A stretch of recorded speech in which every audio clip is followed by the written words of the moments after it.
There will be spoilers ahead. Lots of spoilers, so be careful, won't you?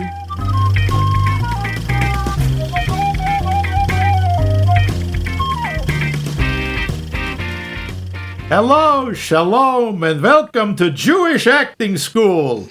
Here you will learn all you need to know about how to play Jewish characters in Hollywood movies. You'll learn how to play Hasidic diamond merchants, deli workers, elderly nosy neighbors, and old men in a park playing chess, just to name a few. Enroll today and receive a free Yamaha yarmulke, courtesy of our sponsor, Chad's Motorcycle Emporium. Jewish Acting School, because no one knows how we act better than the Goyim. In all foolishness, welcome to another in our series, Ready When You Are, CB, movies about movies and the movies who movie them. This week's entry is Robert Townsend's send-up of the difficulties of being a black actor in Hollywood in the 80s. Fortunately, as we all know, there's no more racism in Hollywood or anywhere else, and everything is wonderful forever! Seriously, it's been almost 40 years since this movie came out, so things must have gotten better by now. Right? Right? Chirp, cricket, cricket, chirp, cricket, cricket, chirp. I'm your host, Max Whiter Than Kosher Mayonnaise Levine, and over there is our own Captain Honky, Mike Luce. Bring us a message from the heart of whiteness, Mike. Honk, honk, honk. Balloons. What? Okay, the geese. I don't know. Oh, I see. It was just angsty vampires heading south for the winter. Angst, angst. Angst, angst. Oh, dear. But before we can launch into this... Let's launch into that. Yes. Poll question. We asked you last week, what movie has your favorite ensemble cast, and you thought things. Ooh. Stop doing that. That must have hurt.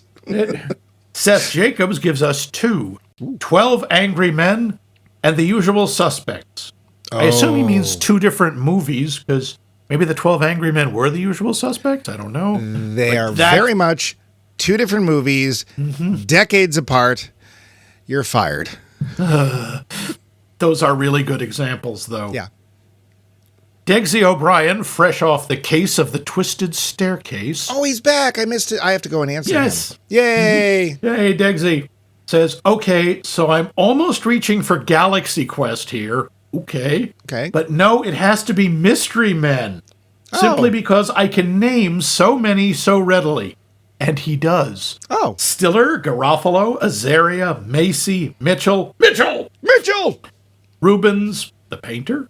No, Wait, Paul Rubens. Kinnear, Studi, or Study, I'm not sure. Izzard, and that's just the main stars. Oh, I forgot Eddie Izzard was in that. Yes, he is. He is Tony P.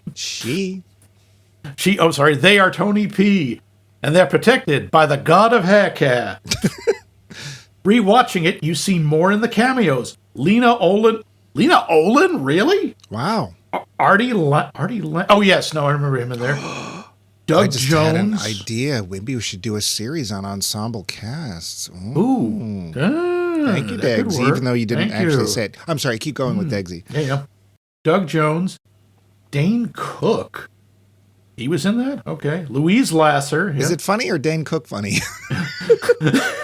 And Michael freaking Bay as a criminal frat boy in between directing Armageddon and Pearl Harbor. Wow. Probably the best thing Michael Bay has ever done is Mystery Men.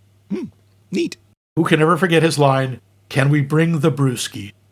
Oh, those were good times. Good times. Great days. Chrissy Becker-Krenitsky says, "Crazy Stupid Love."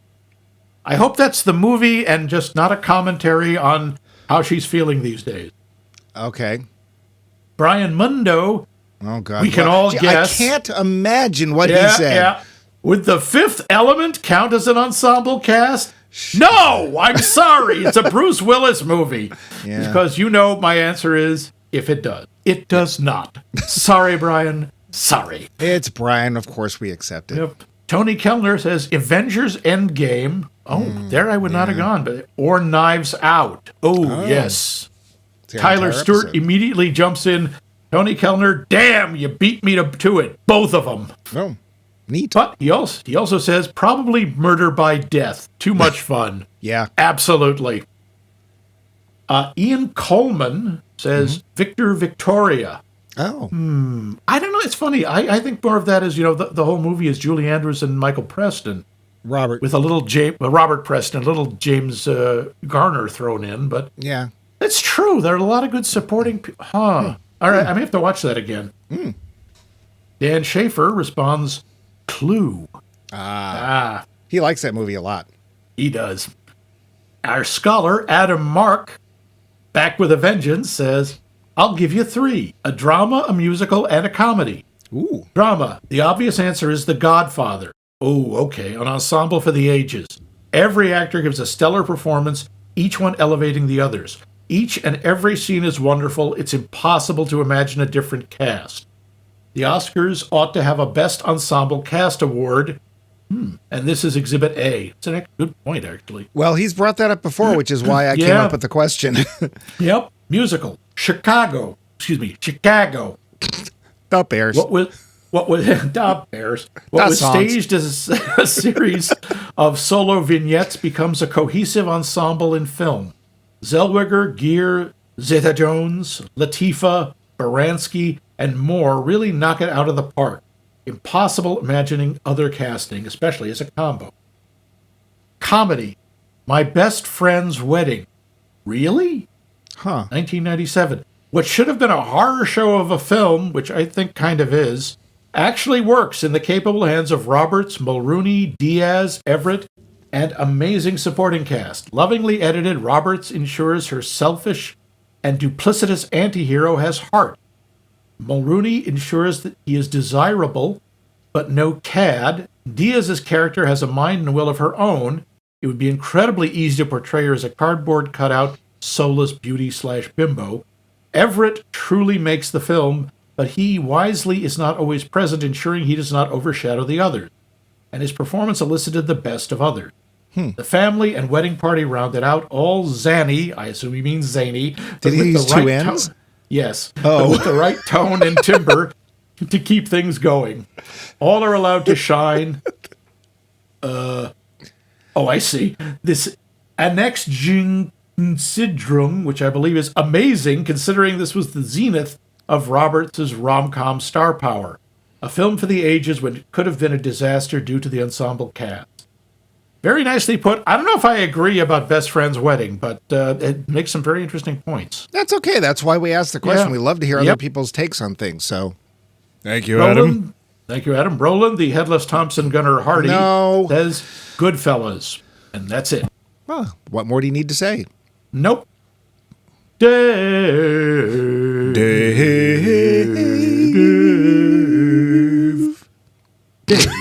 says... I should just record a thing for Dave. Yep. You have his own little sound clip. Dave.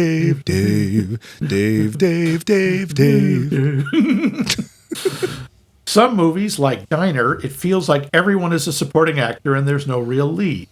I love that sort of movie, and Diner is a definite favorite. You gonna finish that? I'm going to watch that someday. Yeah. So if that is an ensemble cast, then that is my favorite.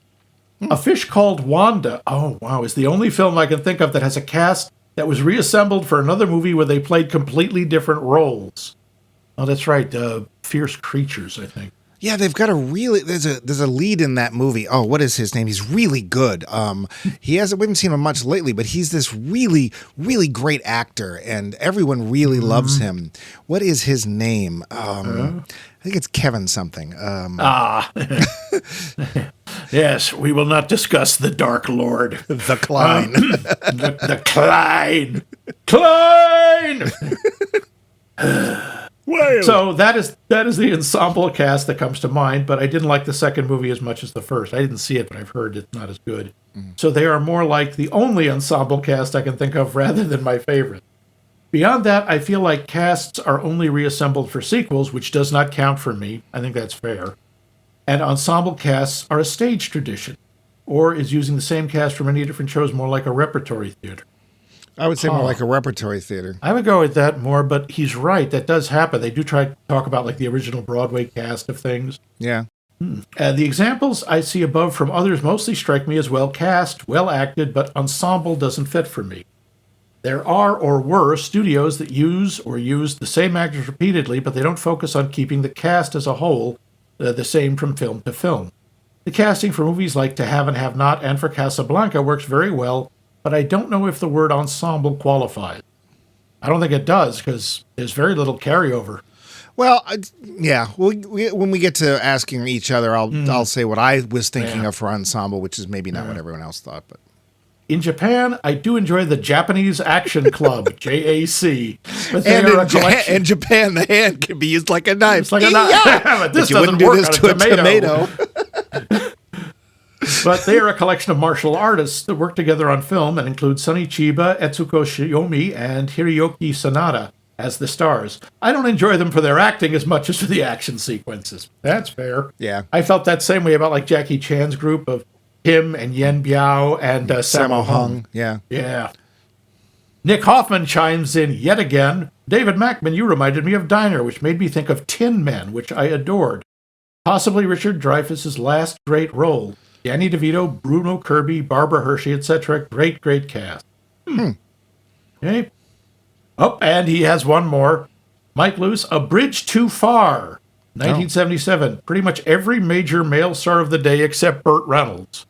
Obviously what the movie was missing. Yeah, Burt Reynolds. Oh, yeah. Yeah, World War II. Bad news. Yeah. It's funny. Was that Bugs Bunny? That's my flawless Burt Reynolds impression. Shut up. It's more like Bugs Bunny. Yeah, I cannot do Burt Reynolds at all. Nobody can. I don't know why. Not even Lonnie Anderson could do Burt Reynolds. No. Oh. Dr. Professor Rebecca Pelkey simply says, Empire Records. Yeah. That's a good one. A good one. Julie T. O'Malley says, as a child of the 70s and 80s, I have to add The Breakfast Club. Oh, dang. Yeah. Yes. I'm amazed that one that hasn't come up. Yeah. And of course, our ensemble penguin cast, far from in the Great White North. Vince says, I sometimes find ensemble casts a bit gimmicky, but I love everyone in the Addams Family movies. Oh, God, yes. I really like the Budapest Hotel. The 1938 film The Women is great. Oh, yeah. The Women! And of course, who doesn't love Destroy All Monsters? I'm going to guess millions and millions of people. Well, yeah, I suppose. And by ensemble, does he mean all the monsters? Because there are... I assume, of course. I mean, I think King Ghidorah really tried to hog the spotlight. But... It's Ghidorah. The one that's funny is I think there's an old monster, and I think its name was Varan, and it was only in one movie, and the suit hadn't aged well, so when they're panning across the monsters, Varan's in the background vaguely waving, like it's like, we can't make it move or it'll just fall apart. No. Yeah. But those are great, Vince. Thank you. And we have not one, but two folks from the hotline. Two? Two. It's twice as many. We have Cheese Boy. Ooh. Let's leave a listen. Cheese Boy here, looking to answer your poll question on ensemble casts. I think it's a little bit cheating, but the entire cast of Lord of the Rings, which is definitely one big movie and not three movies in a trench coat, is fantastic. Lord of the Rings, that is a good choice. That is, yep, that works. I'm surprised it's not three movies in a trench coat. That's perfect. Perfect. Well played, Mr. Cheese. Well played. And we have another from that saucy minx, Doris Heppelmeyer. Saucy minx? Well, hello there. This is Doris Heppelmeyer. Hi, Max. Oh, and hi, Mike. Anyway, I've called to answer your question again. Your question was, I believe, what are your favorite ensemble movies? Oh my goodness, there are so many. I started looking at it and I thought, oh my goodness. But I have one particular person that seems to be in so many of them. And that person is Christopher Guest. And you think about it. Princess Bride. Now that is a very important movie. And I think it is fabulous with its ensemble. I mean, you got all those people. They're just wonderful. And then he goes on to do these 4 other movies. Of course, they're around that one. I understand. But, Spinal Tap, A Mighty Wind, Best in Show, Waiting for Guffin. I mean, these are all fabulous movies with all the same people. It's just fabulous. And very important. Don't forget the important part. And, there was just so many more I can't even start to think about. Max, maybe we should get together and talk about ensemble movies. Just, maybe you and me and in a bottle of Maison de Villevoix Chardonnay, or if you prefer red, we can always do a Burgundy. What do you think? Bye. Huh. Oh. Interesting. Those are ensemble casts, but she did kind of focus on Christopher Guest, and that's not all she focused on. So, Doris, you leave the Maison de Velour at home, and we can talk. Preferably where it belongs, in the cleaning closet. Wah. Oh, wow, that hurt. wow. That's a deeper I hope nobody got, but I hope not. But we loved getting your answers. But yeah, we it's did. our turn. Thank you. Yeah, Mike, what about you? What's your favorite ensemble cast movie? I mean, I do love me some Empire Records, and I think, to be fair, I think Becca is the reason we know it exists, because I think Becca showed it to my partner Tyler when they were in undergrad, and they showed it to me because I'd never heard of it. I do love Usual Suspects, love that movie. It has got one major problematic issue with it.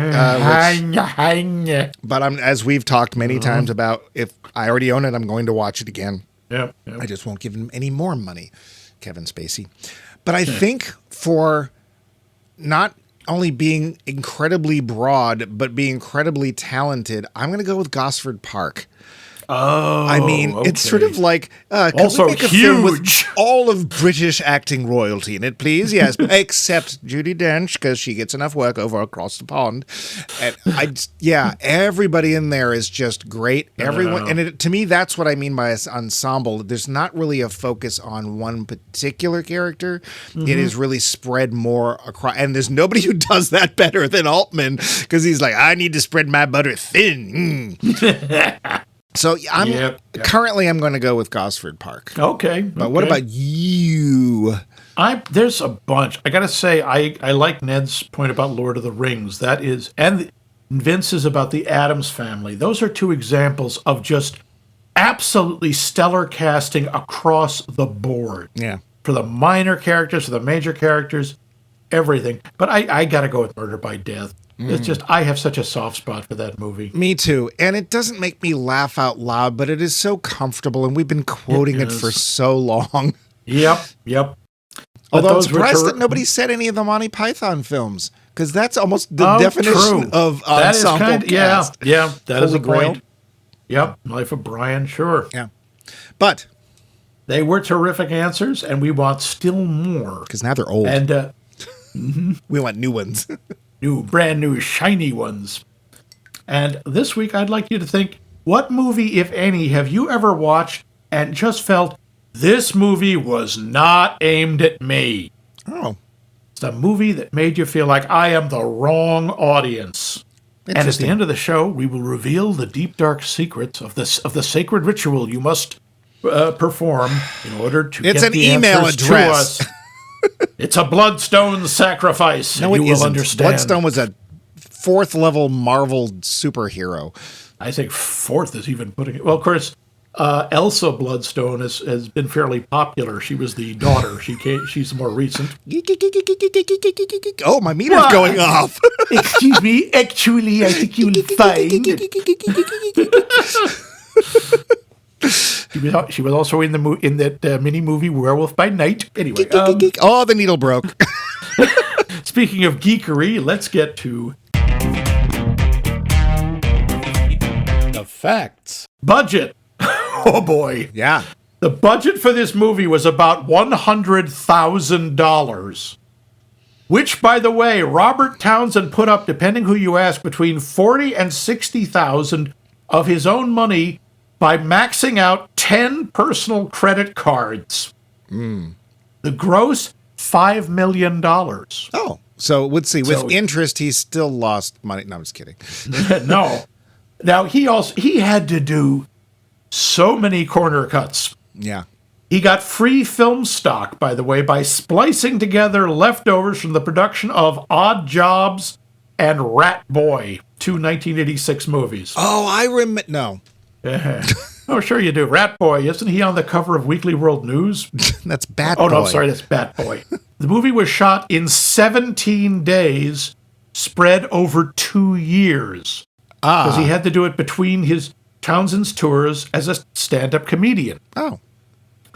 This should come as no shock. This movie was shot entirely without any permits at all. What? Yeah. The crew all wore UCLA t-shirts so they could pretend they were students learning how to film in the field. It's actually fairly clever. I'll say, yeah.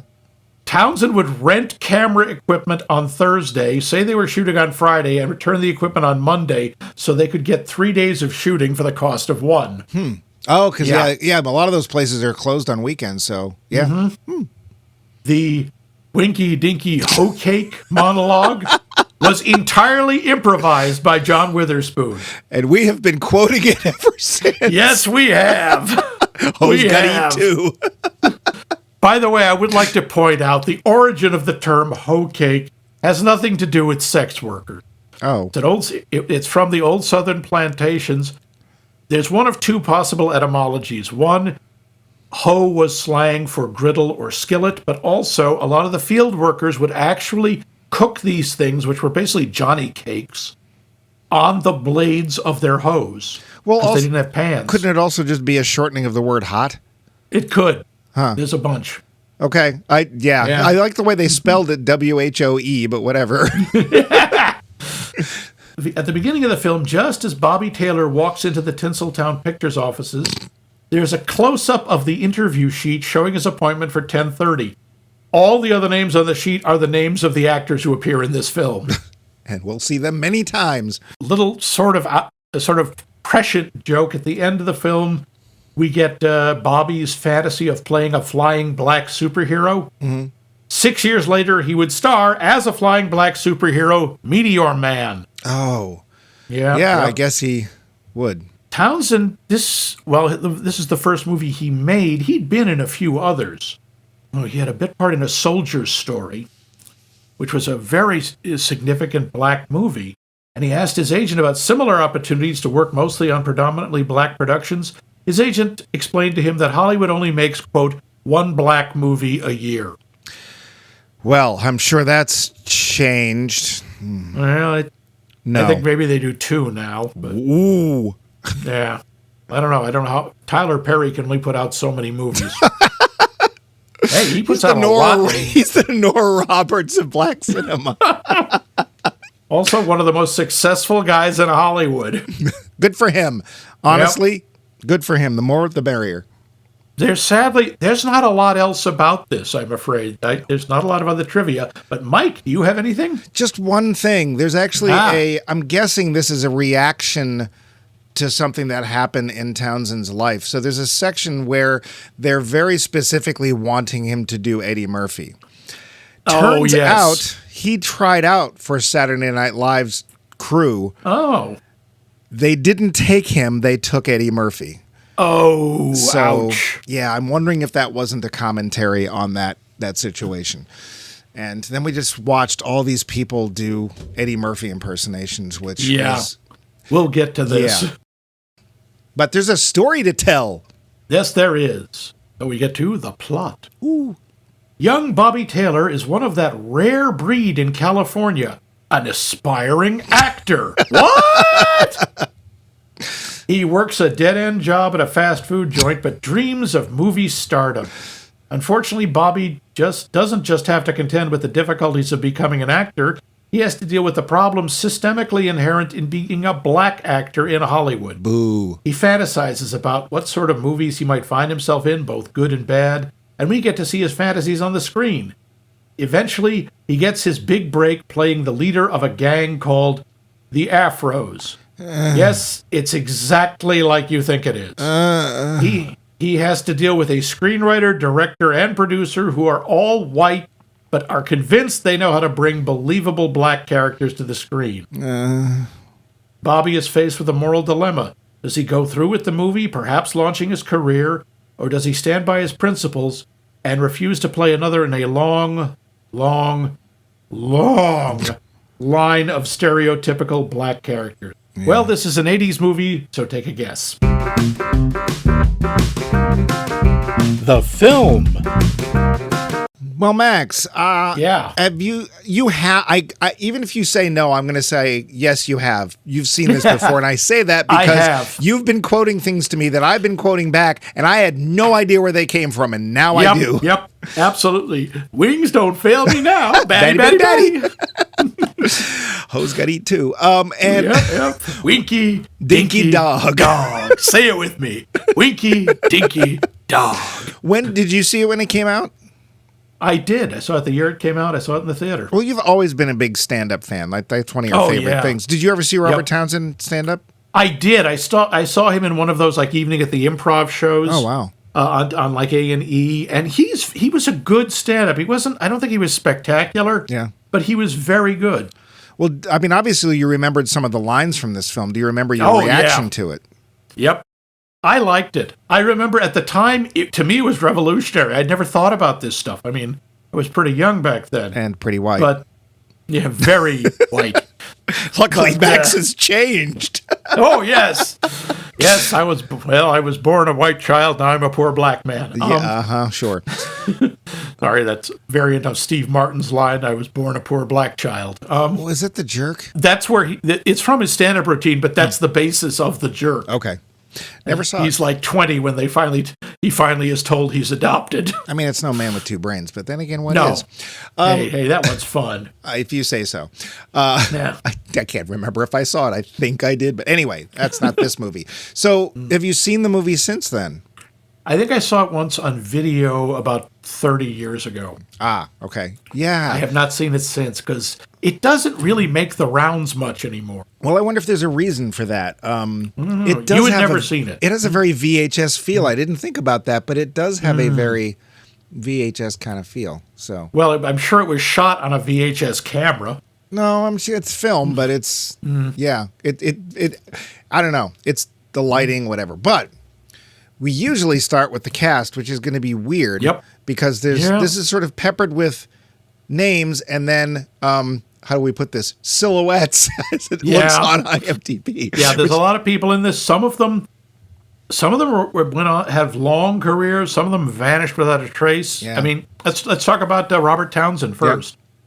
I gotta say, the one thing that always comes across with him, he is so damn likable. Yes, he is so charming, and you want to hang out with this guy. Yeah, and everybody, all the characters in the movie, it's like everyone likes Bobby Taylor. That's who he plays. Yeah, but it's not kind of Mary Sue-ish. It's not like, oh, everyone loves him. It's like, no, it's obvious he's a nice guy. He's respected in his community. I mean, his coworkers don't think much of him.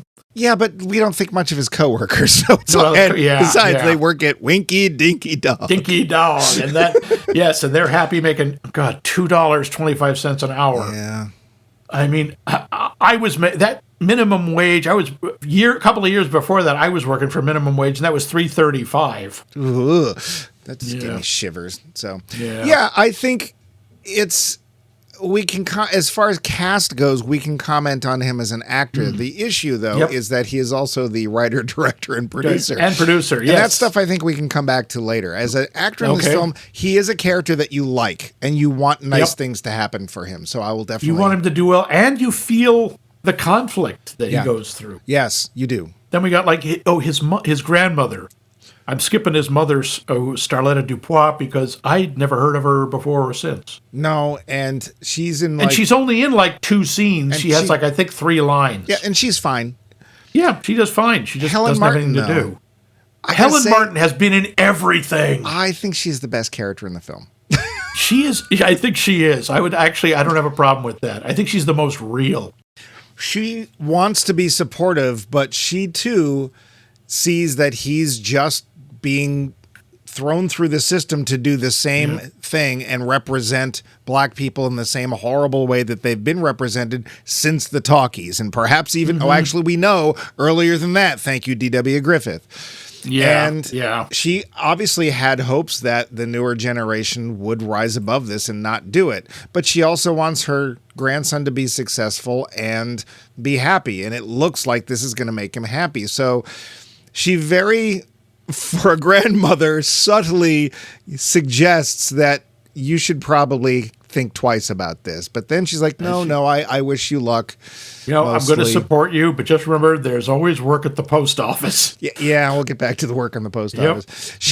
I liked her a lot. I thought I'd love to have a grandmother like that. She was awesome. Yeah, she isn't a stereotype. That's one of the things I like about his family, is none of them are stereotypes. None of the family is stereotypes. Oh, everyone else is. Yeah, especially the white people. But well, that's fine. Who cares? That's good. They should be. Then there are some people who are silhouettes, sitcom girlfriend and sitcom father, which I'm sure that's for they the have almost no house. lines. That was for bat. Yeah, there's a bat in my house, which, by the way, did you get this vibe from it? I still think, and I thought this even when I saw it back in '87, that was a shot at Bill Cosby. Oh. Well, no, because the reason I'd say that is the Bill Cosby show was all black characters. So even though a lot of people may have felt he was not representing the culture as he could have. It was more about the idea that he was this non-threatening, beloved black comedian. That worked with white audiences. All right, so let's chop off Bill Cosby at the Cosby Show. Okay. And the reason I say that is because if we talk about anything past the Cosby Show... Then we got to talk about other stuff, yeah. When I was growing up, my number one favorite comedian, I would listen to him on records, whenever I heard him on like Dr. Demento or stuff, was Bill Cosby. Bill Cosby was just funny. It didn't matter. I didn't care where he came from. It didn't matter. He was funny. I liked watching Fred Albert. I thought, I didn't think it was funny, but I watched it. And I just liked Bill Cosby, and apparently he was very likable in I Spy. I never watched I Spy. Yeah, I never did either. But if you want to call that non-threatening, I guess, I didn't find... He was a very safe black comic. He was kind of the anti-Richard Pryor. But of course, it was too young for Richard Pryor. Now, when Richard Pryor would show up in my life, well, then that's another story. I don't think of Bill Cosby's stand-up as being made safe. It may be considered that, but it never gave me the impression that he was sanding it down for wider audiences. He was mostly telling stories about when he was a kid and growing up in the neighborhood and stuff, and that stuff was funny, and it could have happened to anybody. I could be wrong. If anybody disagrees or has evidence to the contrary, that's fine. So I didn't see that parallel. I'm not saying it's not there, and now that you bring it up, it's making me think, so I don't know. Okay. It does feel like it's referring to something. It's hard for me to point at anything else, but for some reason, I remember thinking it when I saw it, and I thought it again. It's just what conjured it up. But we're still talking about the cast. Yeah. There's Brad Sanders as Batty Boy. There's another guy with a long and storied career, and he gets some of the best dialogue, I think, when he shows up at Winky Dinky Dog, and Bobby is just, fanboying all over him. And he says, how do you know if it's a good script? And he says, does your character die in the script? No, then it's a good script. Yeah. Like, well, what about the art? It's not about the art. It's about the sequel. It's this is the guy who, I guess he's supposed to be kind of a cliche, but he's also the guy who knows what's going on. He's playing the game. He's been down this road a lot. Yeah. And I will say the shots that we see of There's a Bat in the House are funny because it's so awful. Yeah. Right? It's just goofy. And there's a real dichotomy between how he appears on screen and how he wants you to see him in real life. But the thing is both of them are performances. Mm-hmm. So, yeah, he actually shows a little bit of range just in this one movie. Yeah, he does. And then there's David McKnight. Right. Another guy with a long career. He's Uncle Ray, and he's probably the most poignant character. Yeah. He's the one who tried to get into acting, and then singing. He was a singer, that's right. and he gave up. Right. Because as he says, I listened to everyone who told me I couldn't do it. Yeah, which is that's a part of part of the message of the film is don't listen to those people. Yeah. And I'm going to group them together. There is a passel of weigh-ins in this movie. Are you going to weigh in on this? Yeah. I got to say, I always love the fact that if one member of the Wayans family gets a job, they all get a job.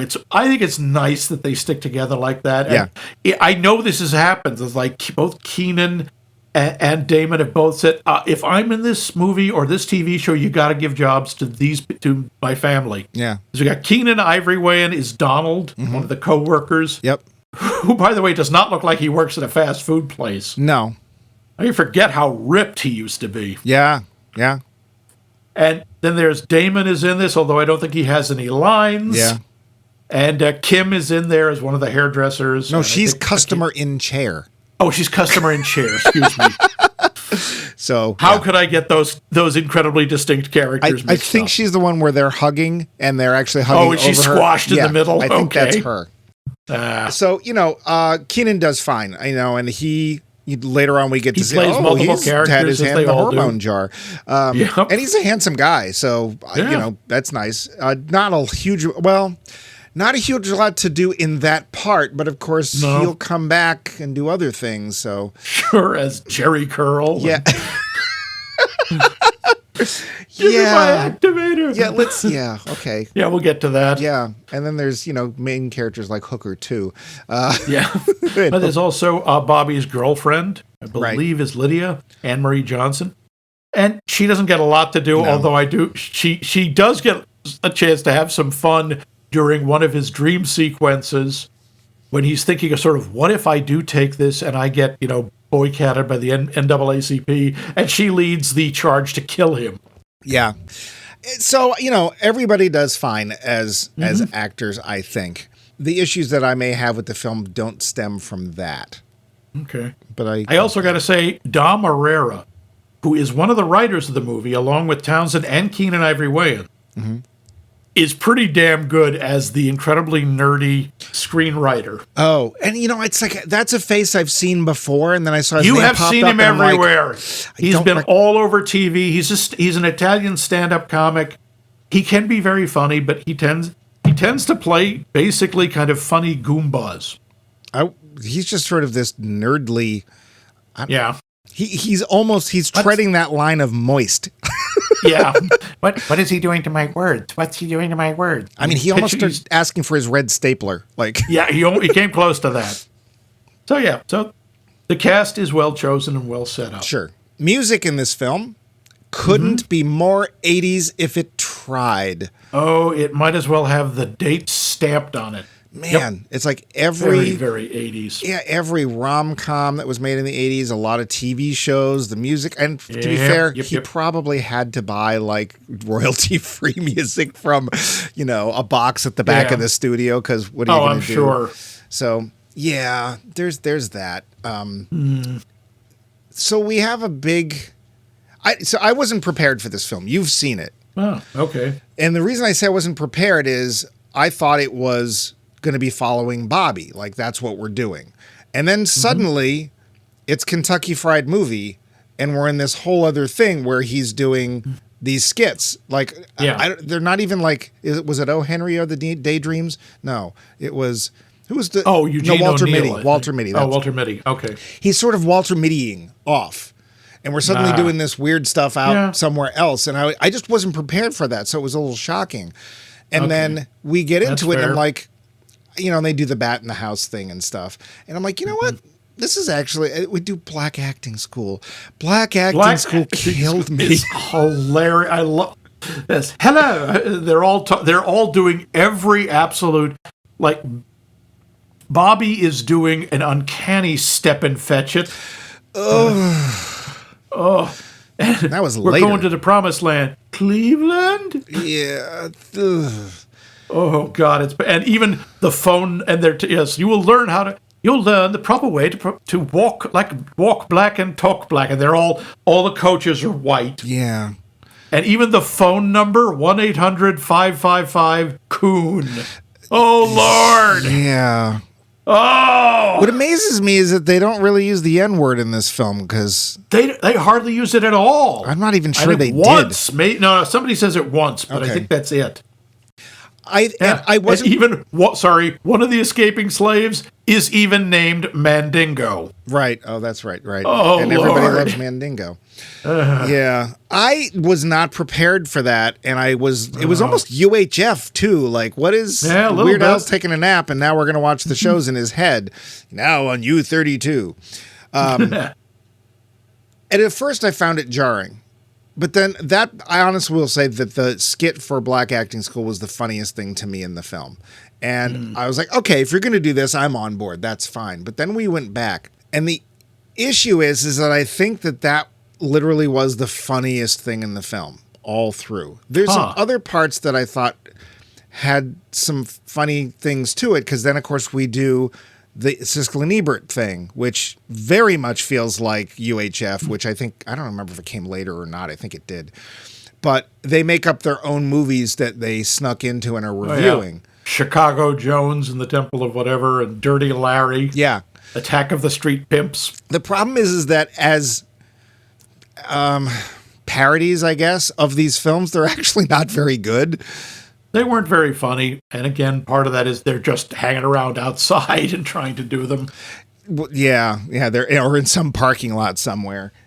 And I think the one thing I will say that was interesting about that skit is that they're showing how different films can appear to vastly different audiences and cultures. And so we sit there and go, oh yeah, even when Indy Jones is bad, it's still pretty good at that point. Because we're only in Temple of Doom. That ride's going to continue for a couple of decades. Yep. But they're just like, no. And they just, one of them liked it, one of them didn't like it. But then other films that are obviously popular with white people, they're just like, this means nothing to me. And in a way, I felt kind of badly because they were really kind of skating over a much deeper issue about how these films really just don't even take into consideration who's watching them and who is left out of watching them. We hear a little from the two movie critics about that, but it's barely dealt with. It's kind of too bad. I do like the sequence where they're talking about Eddie Murphy. Oh boy. They were filming this in 86, released in 87. This was peak Murphy time. Yeah. He had been on Saturday Night Live. Beverly Hills Cop had been out Trading Places, 48 Hours. He was huge, and everybody wanted the next Eddie Murphy. And like, you got someone even the line in the movie, Murphy-esque, Murphonic. Yeah. Murphy time. They're all trying to do the laugh. The laugh where they're doing his characters. Yeah. And it's painful because, I am almost certain what was happening. Yeah, and the really hard part, of course, when I found out that bit about SNL was that Robert Townsend actually does a pretty good Eddie Murphy. He does a very good Eddie Murphy. And they worked together later in other movies. He directed him a couple of movies. Yeah. It is very sad and very telling. And we know that Hollywood very much likes to do the same thing over and over again. And when they run out of that thing to do, they look back at things that were popular in the 60s and they redo that because that's all they apparently can do anymore. And it's done more to minorities than it is to anybody else because stupid. Not even Stuff and Reasons, just because stupid. Just stupid, yeah. Yeah. It doesn't even deserve Stuff and Reasons. We have, and I actually, one of the things I also wasn't prepared for was, I didn't even realize this was an ensemble cast more so than even some of the answers we got for the question. And by that, I mean, you're going to see the same actors play different parts in the same film. And I actually kind of liked that. I was like, let's see what these people can do. It's sort of like a variety show, I suppose, but let's give each person, well, most of the people, a chance to do something different. Now we're going to have Jerry Curl. Now we're going to have this other thing. And I was like, this is kind of cool. I like this. And I thought that was I don't know if I've seen that approach much except for Python. And with Python, you very much got the impression it's like, we don't have any more and we have no more money. I guess it's true with these guys. It just didn't, it felt like it was more of an artistic choice than just monetary. Yeah, I think it was. Well, it's the idea is that he's putting the people he knows in real life into his fantasies. Yeah. And, lets him get to play superhero. Yeah. He didn't even have a name. It was just superhero. Nope, he was just superhero. And I do like when he's Rambro. Yeah. Which is a nice callback to when he's thinking about when the NAACP is in his mind denouncing him. Yeah. Says, we'll never play the Rambos until we stop playing the Sambos. Yeah. Which, ouch, sadly, factually accurate. Yeah. The thing that I have with this is that in most cases, for me, the funny parts aren't that funny.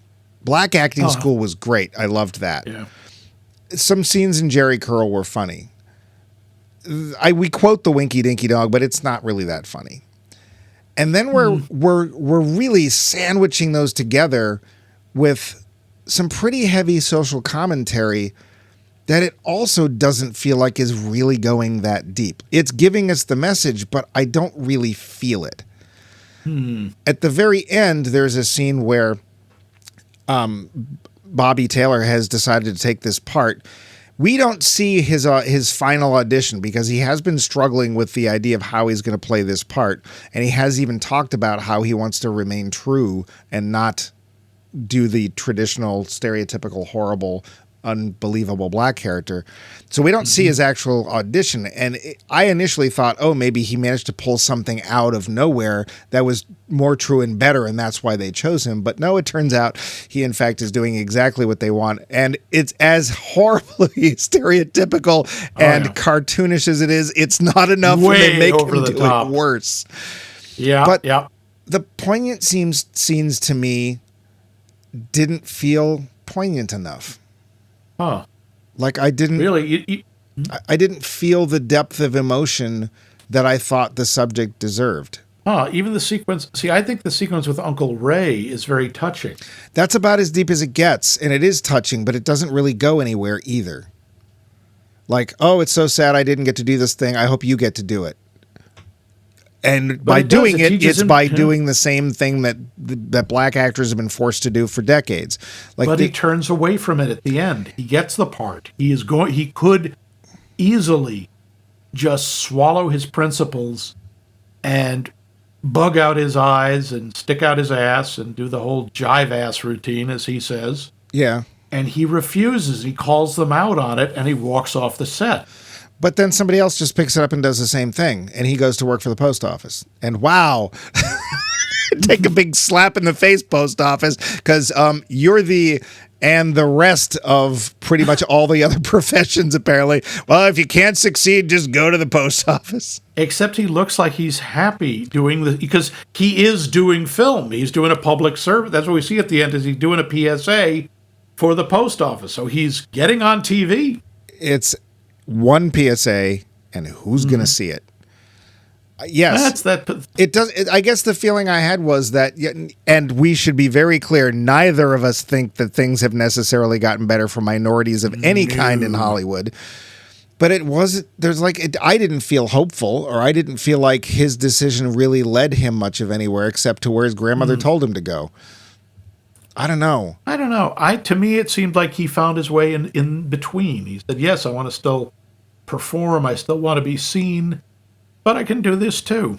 And I think he's going to keep trying, because that was the other message I think you take away from Uncle Ray, which is a great line where he's saying, I know what you're hearing, what if I don't make it? What if I'm not that good? Because he says, what if I'm not that good? And he says, what if you do make it?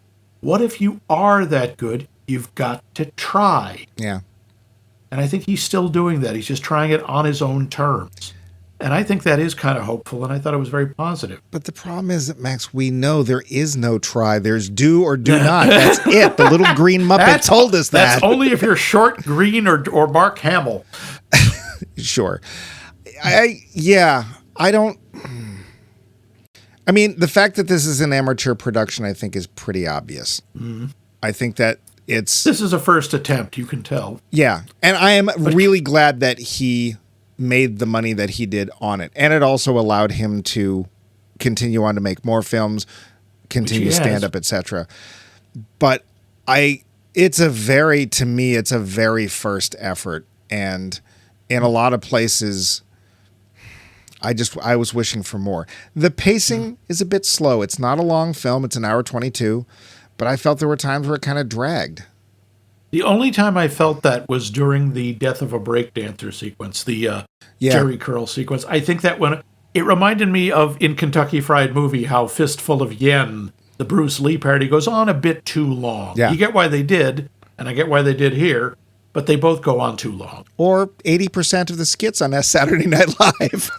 Yeah.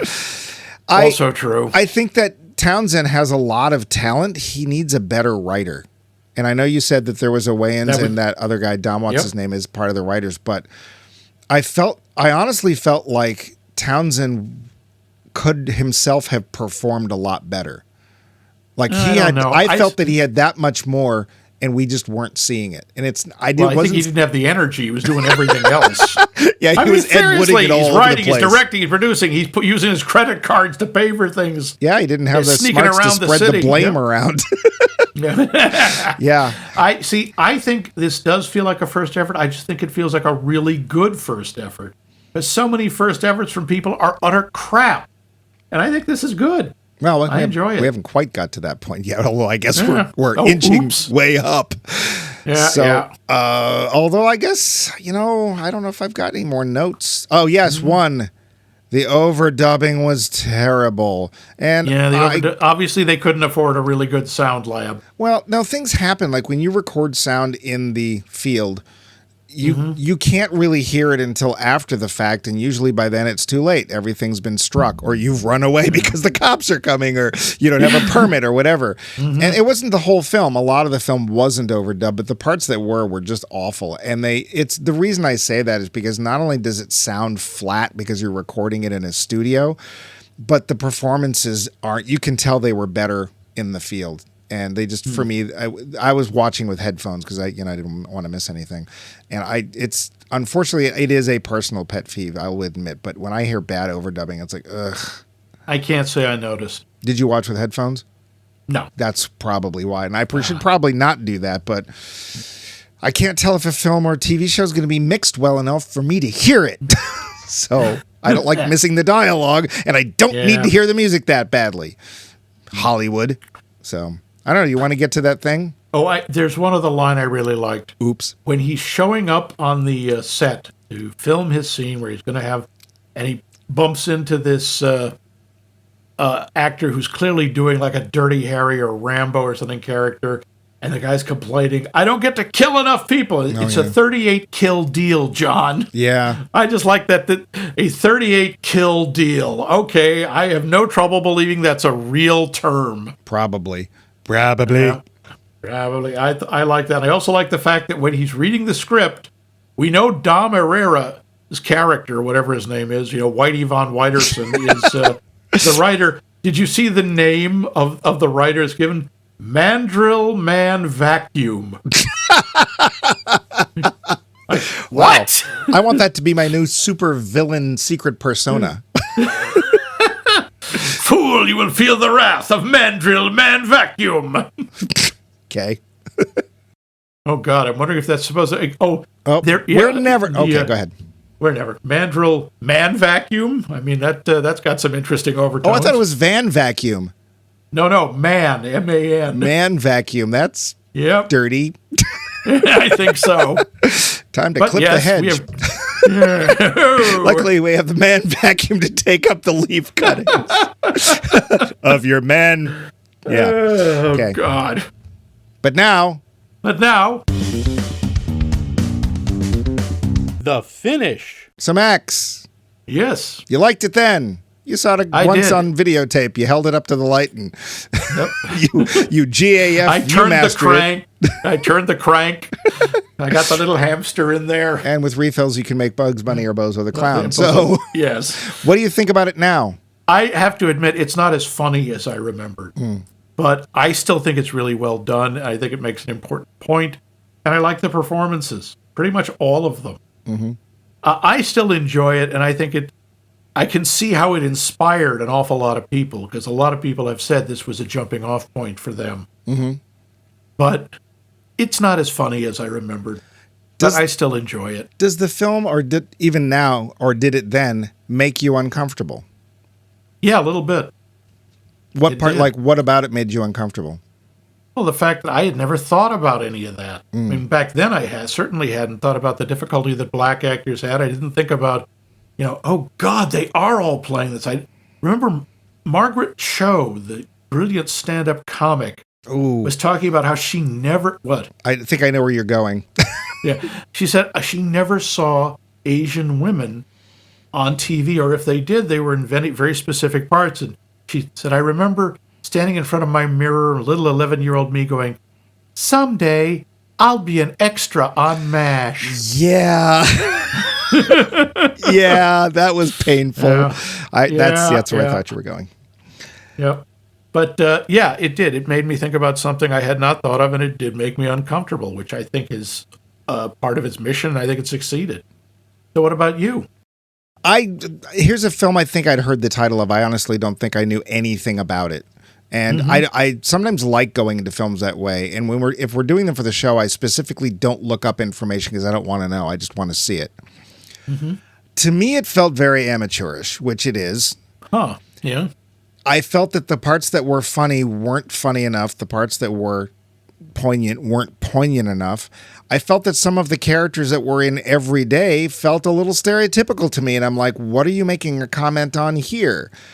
I understand why I'm supposed to be uncomfortable over here when we're watching Mandingo and stuff like that. But then some of the everyday stuff seems stereotypical to me. I'm not sure what I'm supposed to do here, which is fine. I'm sure this led to your poll question. This movie is not for me, except it kind of is, because I should be uncomfortable and I should question this stuff and I should understand what these people are going through.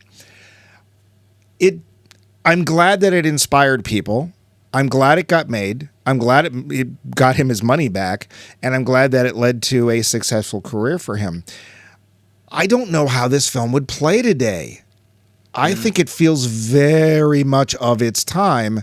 It is, and there are people who have commented on the fact that the way women are portrayed in this, they're very stereotypical. And there's a fair amount of homophobia in this movie. The gay character, there's one obviously gay character, and of course... There's two. Well, one of them's white, one of them's black. One of them's the hairdresser, and I forget what the other guy was. Of course, he's a hairdresser. Well... And there's even, the character in Death of a Breakdancer uses the F term. Oh, right. Yep. Mm-hmm. And he's actually, I read a quote that he said that, I was a little tone deaf at that time, and if I were making the movie today, I would not treat, because the women characters in this are, they're a throwaway. Really, they're, they're not doing anything. Except for the grandmother. Except for the grandmother, who's awesome. Mm-hmm. So, I can see, and I don't even, as a gay person, it doesn't even bother me, because the reason is that we're not focusing on that right now. We're focusing on this. Yes, it's continuing a stereotype. We'll deal with that in a different film. That's not how and it's not like they were big parts that were thrown in your face to go, no, aren't gay people horrible or whatever. It's just, here's a stereotypical gay character. At least from my standpoint, I can't argue that the people who act that way aren't in the community, because they very much are. So, whatever. It honestly didn't really bother me. I can see why other people might have, gotten their knickers in a twist, but it didn't bother me. The important part is that you have at least a slightly better understanding of how hard it is for a black person to be represented or see themselves represented in anything. Yeah. And media. I think that in a way, I don't know who played him because it was a tiny part. The kid who played his younger brother, it was a very important part, Stevie, because there was Craigus Johnson. Yeah, it's like he and Bobby are supposed to be the same generation because they're brothers. But that he's literally looking at the next generation going, do I do this and just continue this or no? And that's an important part where you can tell the fact that he can see his little brother losing faith in him is important enough for him to go, okay, no, I'm not doing it. I'm walking away. I just wish there'd been something more positive after that than the post office. Not that there's anything wrong with being a postal employee. I'm just saying, but the way they portrayed it in this film, it's like, don't shoot us. yeah. So I don't think it holds up, and I think that there would be people who would come along very soon, and I think Spike Lee is a prime example of this, who would take these issues and really push them harder. And I think that because I think we watched Do the Right Thing so recently, I'm sitting there going, yeah, that film did it a lot better. And it wasn't the same kind of film at all. It's a different approach, but and it had nothing to do with the acting world, but it had to do with everything else world. Mm-hmm. So, yeah, I'm not sure for me it holds up. I'm still glad I saw it. Okay, fair enough. Yeah. But you know what also holds up is our poll question. Wow, that's a bad transition. Anyway. Usually be you who does that. Yeah, we want to know, what movie, if any, have you watched and felt this movie was not aimed at me to the point of discomfort? Ilsa, She-Wolf of the SS. Yeah, well, the Nazi werewolf audience is a pretty niche audience. Oh, there's no werewolves in it. Oh, should have been. I might have liked it at that. No. Yeah, but you can answer this by emailing us at maxmikemovies.com or going to the website of the same name, maxmikemovies.com, and leaving a comment. Some secret. You can say us on the botched fact. Facebook! That, whatever. My goal in life is to make him say Facebook. Not the Facebook. Never! Never! Not Zuck's Facebook, just Facebook. Nope. And we'll be there under Max Mike Movies. We're on the podcast app of your choice, and possibly of our choice. And the choice of a new generation. And of course, you can call our super special secret agent hotline. And ask Max for a date. With bad wine made from feet. Yep. Win a date with Max. He'll bring all the Bumpypux necessary to pay for dinner. That's right. That's right. Now we'll have a heaping bowl of Bumpypux cereal. But you can call us at 617-398-7266. That is 617-398-7266. But we're just getting started here with Ready When You Are, CB. So what's the next step in our cinematic journey, Mike? Well, I wanted to go way back in Hollywood. We've actually been closer to the current day with things like The Player and Hollywood Shuffle. I wanted to go way back into, I think it's actually having to do with the 40s. And it has to do with the making of a very famous animated film. And I've actually never heard much about the making of this animated film. It's about this, well, I'm going to give it away, but it's about this elephant with really big ears, and his name is Trumbo. And when he, at one point, his mom elephant is there, and there's a... Mike! What? That's Dumbo. Trumbo, Dalton Trumbo, was one of the Hollywood 10. So this isn't about an elephant with big ears? It's not about an elephant that can fly. It's not animated at all. Does Dalton have big ears? He may have at one point, but they didn't allow him to fly. Does his mom get shot in a train car? Well, we never see, so it's possible. So I might not be totally wrong. No, you are totally wrong. That's just a given in general. But I think you're talking about the movie Trumbo. Oh. About Dalton Trumbo. Oh. Well, I guess there's only one way to find out, isn't there? Yes, I can beat it out of you. I'm not going to make a film if you do that. So I guess... Oh, you'll make a film. It'll be all over the floor. Thin, greasy film. No Disney next week. Some guy named Trumbo.